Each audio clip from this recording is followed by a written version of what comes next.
నమస్కారం సిసి న్యూస్కు స్వాగతం. నా పేరు రహీం. ముందు హెడ్లైన్స్.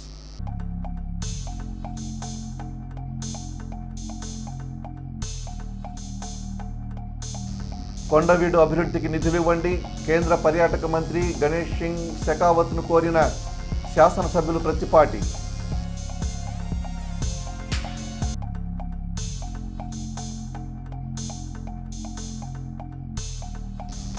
ఎడ్లపాడు మండలం ఉన్నవలో కన్యకా పరమేశ్వరి అమ్మవారి విగ్రహ ప్రతిష్ఠ కార్యక్రమంలో విశేషంగా పాల్గొన్న భక్తులు.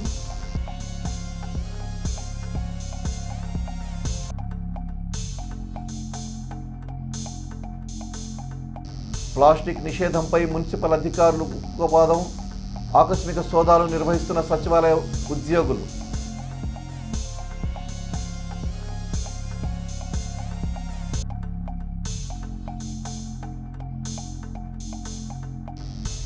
ఆర్యవైశ్య కళ్యాణ మండపం అభివృద్ధికి శ్రీకారం, 5 లక్షల రూపాయల చెక్ అందజేసిన కార్యదర్శి చేవూరి కృష్ణమూర్తి.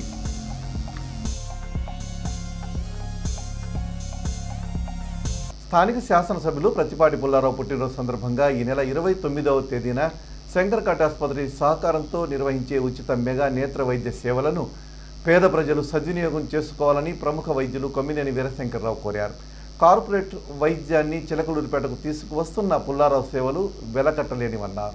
కేవలం శుక్లాలు మాత్రమే కాకుండా కంటికి సంబంధించిన అన్ని రకాల పరీక్షలు నిర్వహించి ఉచితంగా మందులు అందజేస్తారన్నారు. ఈ కార్యక్రమంలో క్యాంప్ కన్వీనర్ కంచర్ల శ్రీనివాసరావు తదితరులు ఉన్నారు. 5 మే సందర్భాన్ని దృష్టిలో పెట్టుకొని ఈ మెగా వైద్య శిబిరాన్ని, ప్రత్యేకంగా కంటి వైద్య శిబిరాన్ని ఏర్పాటు చేయడం జరిగింది. ఈ క్రమంలో మనకి పుల్లారావు గారికి ముందుగా జన్మదిన శుభాకాంక్షలు తెలియజేసుకుంటూ వారు ఇట్లాంటి మరిన్ని జన్మదిన జరుపుకోవాలని కోరుకుంటూ ఆ భగవంతుడు పుల్లారావు గారికి మరింత సేవ చేసే అవకాశం ఇవ్వాలని భగవంతుని ప్రార్థిస్తూ ప్రపంచ స్థాయి ప్రమాణాలతో వైద్యం చేయగలిగిన కెపాసిటీ గల ఆసుపత్రి అది. మీ అందరికీ తెలిసిందే. ఇక్కడ ఆ రోజు క్యాంపు రోజు పేషెంట్లకి కంటికి సంబంధించిన అన్ని రకాల రోగాల్ని మనం ఇక్కడ చూపించుకునే దానికి అవకాశం ఉన్నది. ఒక చుక్కడమే కాకుండా పొరలు, తర్వాత రెటీనా సంబంధించింది, గ్లకోమా సంబంధించింది క్యాంప్ అంటే ఇది చూసేసి వెళ్ళటమే కాకుండా తర్వాత అవసరమైన జోళ్ళు కానివ్వండి, తర్వాత ఆపరేషన్ కానివ్వండి, తర్వాత ఇంకా ఫర్దర్గా భవిష్యత్తులో ఏదైనా అవసరమైన పొరలకు సంబంధించిన ఆపరేషన్ కూడా ఉచితంగా మీకు సహాయం చేసి పెడతారనేసి నేను మీ అందరికీ విజ్ఞప్తి చేస్తున్నాను. ఈ అవకాశాన్ని అందరూ సద్వినియోగపరుచుకొని ఈ అన్ని రకాల కళకు సంబంధించిన ఈ ప్రపంచ స్థాయి ఆరోగ్య దీనికి సంబంధించిన అన్ని రకాలు ఉచితంగా చేస్తారు కాబట్టి ఈ అవకాశాన్ని అందరూ సక్రమంగా సద్వినియోగపరచుకోవాలని కోరుకుంటూ మీ అందరికీ దగ్గర సెలవు తీసుకుంటూ ఇట్లు కొమ్మినేని వీరశంకర్రావు. గొప్ప సాంస్కృతిక మరియు చారిత్రాత్మక ప్రాముఖ్యత కలిగిన కొండవీడు కోట అభివృద్ధికి సహకరించాలని మాజీ మంత్రి, స్థానిక శాసనసభ్యులు ప్రతిపాటి పుల్లారావు కేంద్ర పర్యాటక మంత్రి గజేంద్ర సింగ్ షెకావత్ను కోరారు. ఆంధ్రప్రదేశ్ రాజధాని అమరావతికి అతి సమీపంలో ఉన్న కోట ప్రాంతం సహజ సిద్ధమైన సరస్సులతో ఆధ్యాత్మిక, సాంస్కృతిక కార్యక్రమాలకు అనువైన ప్రదేశమని, అలాంటి ప్రాంత అభివృద్ధిపై కేంద్రం ప్రత్యేక దృష్టి పెట్టాలని గజేంద్ర సింగ్ షెకావత్ను కోరారు. ఎంపీ లావు శ్రీకృష్ణదేవరాయలతో కలిసి మంగళవారం ఢిల్లీలో కేంద్ర మంత్రిని కలిసిన ప్రతిపాటి చిలకలూరిపేట నియోజకవర్గానికే తలమానికంగా నిలిచే కొండవీడు కోట ప్రాశస్త్యాన్ని, దాని అభివృద్ధి ఆవశ్యకతను షెకావత్కు వివరించారు. జాతీయ, అంతర్జాతీయ పర్యాటకులను ఆకర్షించడమే లక్ష్యంగా కొండవీడు ప్రాంతానికి తొలుత ఇన్క్రెడిబుల్ ఇండియా, దేఖో ఆప్నా దేశ్ విభాగాల కింద విస్తృత ప్రాచుర్యం కల్పించామని ప్రతిపాటి కేంద్ర మంత్రిని కోరారు. చిలకలూరిపేట మండలం ఈవురివారిపాలెం గ్రామానికి చెందిన కేతినేని రామాంజనేయులు కుమార్తె వివాహం చిలకలూరిపేట పట్టణంలోని నన్నపనేని కన్వెన్షన్ నందు జరిగింది. ఈ వివాహ వేడుకకు శాసన మండలి సభ్యులు మరి రాజశేఖర్ హాజరయ్యారు. నూతన వధూవరులు అంజనా, అనుదీప్ జైలను ఆశీర్వదించి శుభాకాంక్షలు తెలియజేశారు. ఈ వేడుకల్లో వారి వెంట నాగపేరి శ్రీనివాసరావు, పమిడి శ్రీనివాసరావు, ఈవురి సోంబాబు, చెన్నుపాటి రంగారావు, జాలాది వెంకట్రావు తదితరులు ఉన్నారు. చిలకలూరిపేట పట్టణంలోని పలు వ్యాపార సంస్థల్లో వార్డు సచివాలయ సిబ్బంది సోదాలు నిర్వహించారు. ప్లాస్టిక్ కవర్లు వాడకూడదనే నిబంధన ఉన్న నిబంధనలు పట్టణ వ్యాపారులు తుంగలో తొక్కిన నేపథ్యంలో ఈ సోదాలు నిర్వహించారు. గత 3 మాసాల నుంచి మున్సిపల్ అధికారులు ప్లాస్టిక్ వాడకూడదు అని అన్ని రకాలుగా ప్రచారం చేశారు. అయినా పట్టణంలో కొంతమంది వ్యాపారులు ప్లాస్టిక్ విక్రయాలు మాత్రం ఆపలేదు. సచివాలయ సిబ్బంది ఎప్పటికప్పుడు పర్యవేక్షణ చేస్తున్నా ఫలితం శూన్యం. దీనిపై కమిషనర్ స్పందించి పటిష్ట చర్యలు తీసుకోవాలని పుర ప్రజలు వ్యాపారస్తులు కోరుతున్నారు. పట్టణంలోని సుగాల్ని కాలనీలో ఉన్న అర్బన్ ఆరోగ్య కేంద్రంలో మంగళవారం కిశోర బాలిక వికాసం వేసవి శిక్షణ కార్యక్రమం జరిగింది. ఈ కార్యక్రమంలో సుగాల్ని కాలనీ 1, సుగాల్ని కాలనీ 2, సాంబశివనగర్, మార్కండే నగర్, పండిరిపురం సెంటర్లకు చెందిన 11 ఏళ్ల నుండి 18 ఏళ్ల వరకు ఉన్న బాలికలకు బాలల హక్కులు సంరక్షణ ఫోక్స్ చట్టం 2012 అనే అంశంపై అవగాహన కలిగించారు.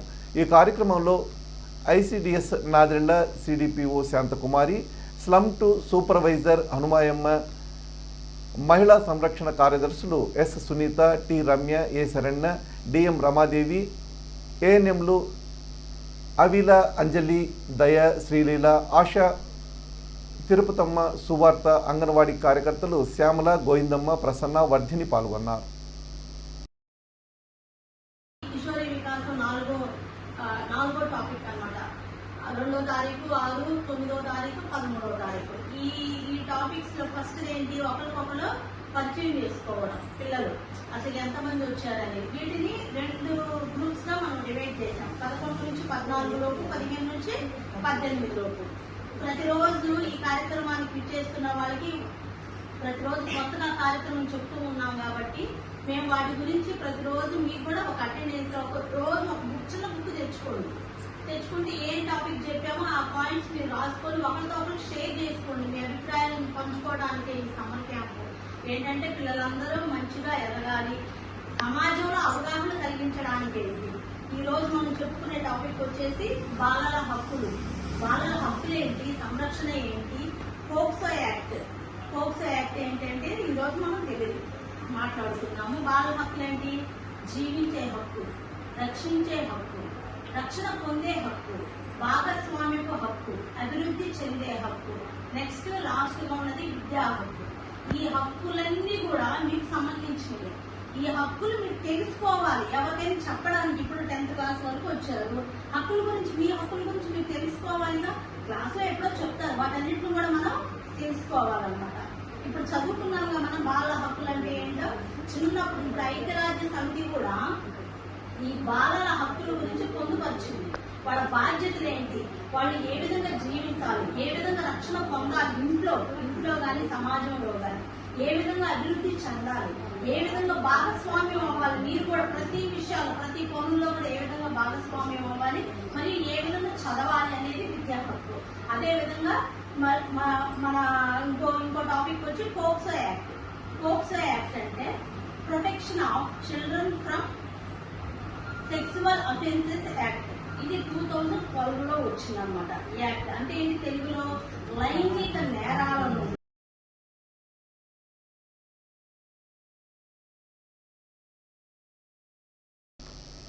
ఇటీవల కాలంలో రోడ్డు ప్రమాదాలు పెరిగాయని, రక్షణ వలయం సరిగ్గా లేకపోవడమే ఈ ప్రమాదాలకు కారణమని లోక్సత్తా పార్టీ రాష్ట్ర నాయకులు మాదాసు భానుప్రసాద్ అన్నారు. వాహనాలకు నంబర్ ప్లేట్లు లేకుండా యథేచ్ఛగా రోడ్ల మీద ప్రయాణం, ఏదైనా ప్రమాదం జరిగితే ఎవరి మీద ఫిర్యాదు చేయాలో కూడా తెలియని అర్థం కాని అయోమయంలో ప్రజలున్నట్టు ఆయన వివరించారు. వినుకొండలో జరిగినటువంటి రోడ్డు ప్రమాదంలో 4 అసువులు బాసారు. 2 కుటుంబాలు రోడ్డున పడ్డారు. వాళ్ళకి చిన్నపిల్లలుగా ఉన్నట్లుగా మనం మీడియాలో చూస్తూ ఉన్నాం. దీనికి అధికారులు, ప్రజాప్రతినిధులు స్పందించారు. ఇవన్నీ కూడా నివారించదగినటువంటి ప్రమాదాలు. చాలా ప్రమాదాలు భారతదేశంలో నిర్లక్ష్యం, అలసత్వం, పట్టించుకునేటువంటి పరిస్థితి లేని కారణంగా జరిగి నిండు ప్రాణాలు కోల్పోతున్నారు. పోయినటువంటి ప్రాణాలు మనం తీసుకురాలేము. వాళ్ళకి ఎంత కాంపన్సేషన్ ఇచ్చినా ఆ కుటుంబాలని ఆదుకున్నాం అనేది సరైనది కాదు. వీటిని నిజంగా ఎందుకు జరుగుతున్నాయి అనేటువంటిది అధికారులు, ప్రజాప్రతినిధులు ఆలోచన చేయాల్సిన అవసరం ఉంది. ఇంత డెవలప్డ్ సొసైటీలో ఆగతాయిలు నిర్లక్ష్యంగా 2 వీలర్ కావచ్చు, 4 వీలర్ కావచ్చు, యథేచ్ఛగా నెంబర్ ప్లేట్లు లేకుండా తిరుగుతున్నారంటే మరి అధికారులకి ఎందుకు స్పందించట్లేదు? నెంబర్ ప్లేట్ ఉండదు, ఇన్సూరెన్స్ ఉండదు. ఏదైనా జరగరాని జరిగితే బాధితులు అసలు ఎలా కంప్లైంట్ ఇస్తారు నెంబర్ ప్లేట్ లేకపోతే? ఎన్ని నెంబర్ ప్లేట్ లేని వాహనాల మీద చర్యలు తీసుకున్నారు? ఇవి ప్రజల్లోకి పంపించినట్లయితే ప్రజల్లో కూడా కొంత స్పందన వస్తే ఖచ్చితంగా ఈ ప్రమాదాల మీద కూడా అవగాహన కలిగి ప్రాణాలకు కాపాడేటువంటి పరిస్థితి ఉంటుంది. ఇంత సునాయాసంగా ప్రాణాలు పోతా ఉన్నాయి, మనం చూస్తూ ఉన్నాం, నిరంతరం మీడియాలో మనం చూస్తూ ఉన్నాం. దాంట్లో ప్రజల బాధ్యతతో పాటు అధికారులు కూడా ఆ కార్యాలయాల నుంచి బయటకు వచ్చి ఏం చేస్తే ఈ ప్రమాదాలు తగ్గుతాయి, ప్రాణాలు కోల్పోకుండా ఉంటారనేది ఆలోచన చేయాలని కోరుతాం. పట్టణంలోని రామకృష్ణ మెమోరియల్ నర్సింగ్ హోంలో ఆ ఆసుపత్రి మరియు ఇన్నర్వీల్ క్లబ్ ఆఫ్ చిలకలూరుపేట సంయుక్త ఆధ్వర్యంలో ఒమేగా క్యాన్సర్ హాస్పిటల్ సహకారంతో ఉచిత క్యాన్సర్ నిర్ధారణ పరీక్షలు జరిగాయి. ఈ క్యాంపులో Omega hospital radiation oncologist doctor Geeta Rukmini మహిళల్లో వచ్చే గర్భాశయ ముఖద్వార క్యాన్సర్ గురించి, దానికి సంబంధించిన వ్యాక్సినేషన్ గురించి వివరించారు. పట్టణంలో senior gynaecologist doctor Kandimala Jayamma, doctor Kolla Hemanth Devi, doctor Lavaruna మహిళలకు సంబంధించిన గర్భాశయ ముఖద్వార క్యాన్సర్ లక్షణాలు, రొమ్ము క్యాన్సర్ లక్షణాలని, వాటికి చేయించుకోవలసిన పరీక్షల గురించి అక్కడికి వచ్చిన మహిళలకు వివరించారు. డాక్టర్ వి రాణి ఆధ్వర్యంలో జరిగిన ఈ క్యాంపులో 45 మంది మహిళలకి పాపస్మియర్ టెస్టులు, 40 మంది మహిళలకి రొమ్ము క్యాన్సర్ మెమోగ్రామ్ టెస్టులు నిర్వహించారు. 60 మంది మహిళలకి అవుట్ పేషెంట్గా చూశారు. ఈ క్యాంపులో పట్టణంలోని ప్రముఖ డాక్టర్లు వి పెద్దబ్బాయి, ప్రఫుల్లాదేవి, నాగహరిత, రేష్మ, శ్వేత మొదలైన డాక్టర్లు, ఇన్నర్వీల్ అధ్యక్షురాలు గట్టు సరోజిని, నార్నే జయలక్ష్మి, రత్న, రామకృష్ణ మెమోరియల్ హాస్పిటల్ స్టాఫ్ తదితరులు పాల్గొన్నారు. ఎడ్లపాడు మండలం ఉన్నవ గ్రామంలో వాసవి కన్యకా పరమేశ్వరి అమ్మవారి విగ్రహ ప్రతిష్ఠ కార్యక్రమం బుధవారం వైభవంగా జరిగింది. 12వ తేదీ సోమవారం నుండి వివిధ పూజా కార్యక్రమాలు నిర్వహించారు. ప్రతిష్ఠ అనంతరం అమ్మవారి దేవస్థాన కమిటీ ఆధ్వర్యంలో అన్న సంతర్పణ కార్యక్రమం జరిగింది. ఆంధ్రప్రదేశ్ రాష్ట్ర ఉగాది పురస్కార గ్రహీత జంధ్యాల రామలింగేశ్వర శాస్త్రి పర్యవేక్షణలో ఈ ప్రతిష్ఠా మహోత్సవ కార్యక్రమాలు నిర్వహించినట్టు ఆలయ కమిటీ సభ్యులు తెలిపారు.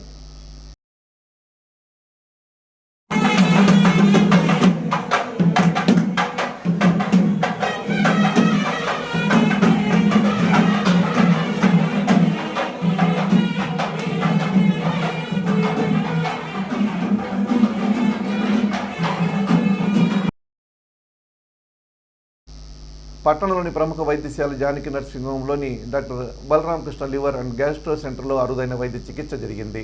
రూపాయి నాణ్యం మింగి బాధతో మంగళవారం అర్ధరాత్రి ఆసుపత్రికి వచ్చిన 2.5 ఏళ్ల బాలునికి వైద్యం చేశారు. ఎంతో రిస్క్తో కూడిన ఈ వైద్యాన్ని లివర్ అండ్ గ్యాస్ట్రో వైద్య నిపుణుడు డాక్టర్ బలరామకృష్ణ తేజస్వి ఎండోస్కోపీ విధానంతో వైద్యం చేశారు. ఇలాంటి కేసులను శస్త్రచికిత్స అవసరం లేకుండా ఇప్పుడు ఎండోస్కోపీ విధానంతో చికిత్స చేయడానికి వీలుంటుందని ఈ సందర్భంగా డాక్టర్ బలరామకృష్ణ తెలిపారు. ఎండోస్కోపీ విధానంతో కడుపు నొప్పిలో జీర్ణం కాని ఆహారం మధ్య పేగులో ఇరుక్కుపోయిన రూపాయి నాణ్యాన్ని గమనించి నిదానంగా ఎండోస్కోపీ ద్వారా తీసేయడం జరిగిందని డాక్టర్ బలరామకృష్ణ తేజస్వి తెలిపారు. ఆలస్యం చేయకుండా వెంటనే 20 నిమిషాల వ్యవధిలో ఆసుపత్రికి తీసుకువచ్చిన బాలుని తల్లిదండ్రులను డాక్టర్ తేజస్వి అభినందించారు. 45 నిమిషాలు గడిచి ఉంటే చికిత్స చేయడం కష్టమయ్యేదని డాక్టర్ అన్నారు. నాణ్యాలు, బటన్, బ్యాటరీలు, చిన్న హానికర వస్తువులు, పదార్థాలు పిల్లలు, ఉంగరాలు పసిపిల్లలకు అందకుండా జాగ్రత్త చేయాలని డాక్టర్ బలరామకృష్ణ సూచించారు. ఎడ్లపాడు మండలం జంగిస్ఖాన్పేట పంచాయతీ బున్నీనగర్లో ఇన్నర్వీ క్లబ్ ఆఫ్ చిలకలూరుపేట ఆధ్వర్యంలో సేవా కార్యక్రమం జరిగింది. క్లబ్ డిస్ట్రిక్ట్ చైర్మన్ ప్రేమలత హాజరయ్యారు. కాలనీ వాసులకు నీటి సమస్య పరిష్కారంగా అసిస్ట్ సంస్థ సహకారంతో ఏర్పాటు చేసిన బోర్వెల్ను ప్రేమలత ప్రారంభించారు.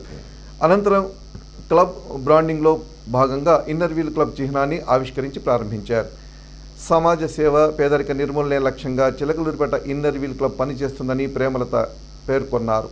క్లబ్ అధ్యక్షురాలు గట్టు సరోజిని మాట్లాడుతూ విద్య, ఆరోగ్యం, మౌలిక వసతుల కల్పన, మహిళాభివృద్ధి కోసం క్లబ్ ద్వారా అనేక సేవా కార్యక్రమాలు చేపట్టామన్నారు. రానున్న రోజుల్లో సేవా కార్యక్రమాల విస్తరణకు కట్టుబడి ఉన్నట్లు ప్రకటించారు. ఈ కార్యక్రమంలో దాతలు జాస్టి ప్రమీల, మద్ది Lalitha, doctor Gattu Rangarao, district secretary Jayasree, district editor Subhashini, PDS Kola Vijayalakshmi, club secretary Nani Jayalakshmi, past president T Ramadevi, సభ్యులు భారతి, ఎం పద్మావతి, జి రత్న తదితరులు పాల్గొన్నారు. చిలకలూరుపేట పట్టణం చిన్నపసుమరు ఓగిరు వాగు దక్షిణాన ఉన్న అయ్యప్ప స్వామి దేవస్థానంలో బుధవారం అయ్యప్ప స్వామికి ప్రత్యేక పూజలు, అభిషేకాలు నిర్వహించారు. అనంతరం పెద్ద ఎత్తున అన్నప్రసాద వితరణ కార్యక్రమంలో భక్తులు పాల్గొన్నారు.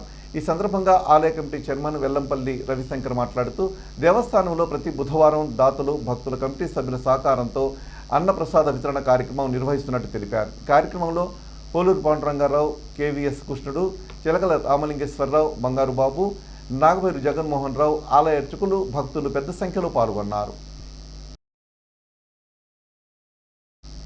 చిలకలూరుపేట పట్టణంలోని చీరాల రోడ్లో ఉన్న బాబుజీ వృద్ధుల ఆశ్రమంలో అన్నదానం జరిగింది. తిమ్మాపురంకు చెందిన అమెరికాలో ఉంటున్న సుకుమార్, స్రవంతి దంపతుల తనయుడు శ్రీమన్నారాయణ పుట్టినరోజు సందర్భంగా తాత ఉడత వెంకట్రావు, బాబాయ్ శేఖర్ ఈ కార్యక్రమాన్ని నిర్వహించారు. ఈ సందర్భంగా వెంకట్రావు మాట్లాడుతూ వివిధ శుభకార్యాల్లో వృద్ధులను ఆదుకోవాలన్నారు. కార్యక్రమంలో ఆశ్రమ నిర్వాహకులు ఆరుదల రామకృష్ణ, మురిగిపురి ప్రసాద్ తదితరులున్నారు. ఈ నెల 29వ తేదీన మాజీ మంత్రివర్యులు, రాష్ట్ర తెలుగుదేశం పార్టీ ఉపాధ్యక్షులు, శాసనసభ్యులు ప్రత్తిపాటి పుల్లారావు జన్మదినం సందర్భంగా శంకర్ కంటి ఆసుపత్రి సౌజన్యంతో ఉచిత మెగా కంటి వైద్య శిబిరం నిర్వహించనున్నట్టు Andhra Pradesh private hospitals compounders and నర్సుల అసోసియేషన్ అధ్యక్షులు కొండ్రగుంట నాగేశ్వరరావు తెలిపారు. మాజీ మంత్రివర్యులు ప్రత్తిపాటి పుల్లారావుకు ముందుగా జన్మదిన శుభాకాంక్షలు తెలియజేసి వారి జన్మదినం సందర్భంగా ఏర్పాటు చేయబడే మెగా కంటి వైద్య శిబిరాన్ని ప్రజలందరూ సద్వినియోగం చేసుకోవాలని ఆయన కోరారు. నా పేరు Kondragunta Nageswararao, AP private hospitals and compounder association రాష్ట్ర అధ్యక్షుడిగా పనిచేస్తున్నాను. ఈరోజు చిలకలూరుపేట పట్టణంలోని టీడీపీ కార్యాలయంలో పాత్రికేయుల సమావేశం ఏర్పాటు చేయడం గల ముఖ్య కారణంగా ఈ నెల 29వ తారీఖు మన ప్రీతమ నేత, మాజీ మంత్రివర్యులు, శాసనసభ్యులు ప్రత్తిపాటి పుల్లారావు గారి జన్మదినాన్ని పురస్కరించుకొని 36వ మెడికల్ క్యాంపు నిర్వహించడం జరుగుతుంది. ఆయన జీవితంలో ఎన్నో క్యాంపులు నిర్వహించి ఆ క్యాంపులకి మరి ప్రధానంగా చెప్పుకోదగ్గ వ్యక్తి కన్వీనర్గా ఉన్నటువంటి కంచెల శ్రీనివాసరావు గారు, అలానే సదాశివరావు గారు, అలానే కె రఘు గారు సారథ్యంలో మరి ఎన్నో మెడికల్ క్యాంపులను నిర్వహించడం జరిగింది. ఒక ఐ క్యాంపులే కాకుండా గుండె జబ్బులకు సంబంధించి, అలానే క్యాన్సర్కి సంబంధించి అలా ఎన్నో మరి పేదలకు మరి ఉపయోగపడే విధంగా మెడికల్ క్యాంపులు నిర్వహించడం జరిగింది. మనం చెప్పుకున్నట్లయితే 40,000కు పైచిలకు మరి కళ్ళ ఆపరేషన్లు చేయించిన ఘనత మన ప్రతిపాటికే చెందుతుంది. అలానే మరి గుండె జబ్బులకు సంబంధించి కావచ్చు లలిత హాస్పిటల్ వారి సారథ్యంతో, అలానే మరి మణిపాల హాస్పిటల్ వారి సారథ్యంలో ఇలాంటి చెప్పుకుంటూ పోతే ఎన్నో టాప్ కార్పొరేట్ హాస్పిటల్ మొత్తాన్ని కూడా చిలకలూరుపేట తెప్పించి పేద బడుగు బలహీన వర్గాలకి మరి వాళ్ళకి మరి కార్పొరేట్ వైద్యం అందించాలనేటువంటి మరి సంకల్పంతో ఆయన చేసినటువంటి గొప్ప కార్యక్రమాలు మనం ఎన్నో విధాలుగా చెప్పుకోవచ్చు. ఈ చిలకలూరుపేట నియోజకవర్గంలో పేదవాడు అనేవాడు ఎవరైనా పార్టీలకు అతీతంగా బడుగు బలహీన వర్గాలకు చెందిన వారందరూ కూడా ఈ వైద్యాన్ని మరి ఎవరైతే ఇబ్బందులు ఉన్నారో వారందరూ కూడా చూయించుకోవాలి, పార్టీలకు అతీతంగా కూడా ఈ కార్యక్రమాన్ని చేపట్టాలి అని చెప్పేసి మరి పుల్లారావు గారు ఎన్నో నిర్ణయాలు తీసుకున్నారు. ఇందులో వేల మందికి ఉచితంగా వైద్యాన్ని చేరువ చేసిన మహోన్నత వ్యక్తి ప్రత్తిపాటి పుల్లారావు గారు. అలాంటి మహనీయుడి యొక్క మరి జన్మదినాన్ని పురస్కరించుకొని మరి చేపట్టినటువంటి ఈ మెడికల్ క్యాంపు శంకర్ కంటి నేత్రాలయం వారు వాస్తవంగా చెప్పాలంటే మన గుంటూరు, కృష్ణా జిల్లాల్లోనే పేరు మోసినటువంటి నేత్రాలయం కంటికి సంబంధించి ఏదైనా ఉందంటే శంకర్ కంటి ఆసుపత్రి. అలాంటి వారిని చిలకలూరుపేట తీసుకొచ్చి మరి ఎంతోమంది బడుగు బలహీన వర్గాలకి మరి ఈ విధంగా పనిచేస్తున్నారంటే అలాంటి మహాను వ్యక్తి యొక్క ఏదైతే ఆశయంతో ఆయన ప్రతి పేదవాడికి నేను వైద్యం అందించాలి, ఆ యొక్క కార్పొరేట్ వైద్యం అందించాలనేటువంటి ఉద్దేశంతో ఆయన ఈ పనిచేస్తున్నారు. వారికి పార్టీలకు అతీతంగా అందరూ కూడా మన వారు పేదవారు ఎవరైతే ఉన్నారో మరి ఏదైతే కార్పొరేట్ వైద్యాన్ని మరి చేయించుకోవడానికి ఇబ్బంది పడుతున్నారో వాళ్ళందరూ కూడా ఈ క్యాంపుకు వచ్చి ఖచ్చితంగా ఇది విజయవంతం చేస్తారని చెప్పి మేము కాంపౌండర్ అసోసియేషన్ తరఫు నుంచి విజ్ఞప్తి చేస్తున్నాం. రైతుల ఆర్థిక అభివృద్ధి, ఉద్యానవన అభివృద్ధి మరియు పర్యావరణ పరిరక్షణను లక్ష్యంగా పెట్టుకొని స్థానిక అసిస్ట్ మరియు వ్యవసాయ ఆధారిత టెక్నాలజీ సంస్థ వరాహ మధ్య అవగాహన ఒప్పందం కుదిరింది. ఈ ఒప్పందాన్ని అసిస్ట్ వ్యవస్థాపకులు డాక్టర్ జాస్తి రంగారావు మరియు వరాహ భాగస్వాముల మేనేజర్ ఎంఎస్ఎన్ మూర్తి పరస్పరంగా మార్చుకున్నారు. ఈ ఒప్పందం ప్రకారం వచ్చే సీజన్లో 5,24,00,000 రూపాయల విలువ కలిగిన 4,50,000 మామిడి, జీడి, కొబ్బరి, నిమ్మ, ఎర్రచందనం మరియు టేకు మొక్కలను ఆంధ్రప్రదేశ్ వ్యాప్తంగా సుమారు 10 జిల్లాల్లోని రైతులకు ఉచితంగా పంచనున్నారు. సిఆర్ క్లబ్ చిలకలూరిపేట కళా పరిషత్ సంయుక్త ఆధ్వర్యంలో ఈ నెల 16, 17, 18 తేదీలలో సిఆర్ క్లబ్ ఆవరణలో 2 తెలుగు రాష్ట్రాల స్థాయి రంగస్థల నాటిక పోటీలు జరగనున్నాయి. 3 రోజుల పాటు జరిగే ఈ నాటికలకు చిలకలూరిపేట చుట్టుప్రక్కల నుంచి కళాకారులు, ప్రముఖులు, ఔత్సాహికులు తరలి రానున్నారు. రైతే రాజు, చిగురు మేఘం, ఇది రహదారి కాదు, ఆలితో సరదాగా వంటి బహుళ ప్రేక్షకాదరణ పొందిన నాటికల ప్రదర్శనలు ఉంటాయని నిర్వాహకులు తెలిపారు. శ్రీ వెంకటేశ్వర ఆర్యవైశ్య కళ్యాణ మండపంలోని భోజనం చేసే హాల్లో ఏసీ ఏర్పాటు చేసేందుకు ఇటీవల కమిటీ సభ్యులు తీర్మానం చేశారు. ఇందులో భాగంగా తీర్మానం చేసిన వెంటనే ఆర్యవైశ్య కళ్యాణ మండపం కమిటీ ప్రధాన కార్యదర్శి చేవూరి కృష్ణమూర్తి 5 లక్షల రూపాయలను కమిటీకి అందజేశారు. ఈ విరాళం ప్రకటించిన చేవూరి కృష్ణమూర్తిని కమిటీ సభ్యులు డాక్టర్ సురేష్ కుమార్ అభినందించారు. ఈ సందర్భంగా డాక్టర్ సురేష్ కుమార్ మాట్లాడుతూ పట్టణ ఆర్యవైశ్య ప్రముఖులు స్పందించి కళ్యాణ మండపంలో అధునాతన వసతుల కల్పనకు నిధులు అందించాలని కమిటీ సభ్యులు కోరారు. చేవూరి కృష్ణమూర్తిని అభినందించిన వారిలో అదనపు కార్యదర్శి అరవపల్లి సుబ్బారావు, కోశాధికారి రాజీవ్, ఉపకోశాధికారి రాచుమల్లు నారాయణమూర్తి తదితరులున్నారు. ప్రకటించిన సిబిఎస్ఈ 10వ తరగతి పరీక్షల్లో స్థానిక సాదినేని చౌదరయ్య పబ్లిక్ స్కూల్ విద్యార్థులు విజయ దుందుభి మోగించారు. 51 మంది విద్యార్థులు పరీక్షకు హాజరు కాగా అందరూ ఉత్తీర్ణత సాధించి 100% రిజల్ట్ సాధించారు. 500 మార్కులకు గాను 4 విద్యార్థులు 400కు పైగా మార్కులు సాధించారు. మిగిలిన 47 మంది 300కు పైగా మార్కులు కైవసం చేసుకున్నారు. ఈ సందర్భంగా పాఠశాల ప్రిన్సిపల్ మహబూబ్ బాషా మాట్లాడుతూ సిహెచ్ సాయి శృతి 449 మార్కులు, ఎం జైనిస్సి 424 మార్కులు, జి మోక్షిత 412 మార్కులు సాధించి పాఠశాలలో ప్రథమ, ద్వితీయ, తృతీయ స్థానాల్లో నిలిచారన్నారు. ఇందులో భాగంగా బుధవారం విజేతలైన విద్యార్థులను పాఠశాల ఆవరణలో అభినందించారు. కార్యక్రమంలో రాజేష్ తదితరులున్నారు. వీళ్ళకి చదువు చెప్పిన టీచర్స్కి, తల్లిదండ్రులకి అందరికీ కూడా మా స్కూల్ తరఫున కంగ్రాచులేషన్స్ చెప్తున్నాం. And wish all the very best for your future endeavours. All the very best. CBSE పరీక్షా ఫలితాలలో మొత్తం సాదినేని చౌదరి స్కూల్ నుంచి 51 మంది విద్యార్థులు హాజరు కావడం జరిగింది. 100% ఉత్తీర్ణత సాధించడం జరిగింది. వీరిలో ప్రథమ స్థానాన్ని సాయి శృతి 449 మార్కులతో ప్రథమ స్థానంలో ఉంది. ద్వితీయ స్థానంలో జాయినిస్సి, తృతీయ స్థానంలో మోక్షిత, 3 విద్యార్థులు కూడా 400 పైగా మార్కులు సాధించారు. ప్రతిభా విద్యార్థులు కూడా 300 పైగా మార్కులు సాధించి స్కూల్కి మంచి పేరు తీసుకొచ్చారు.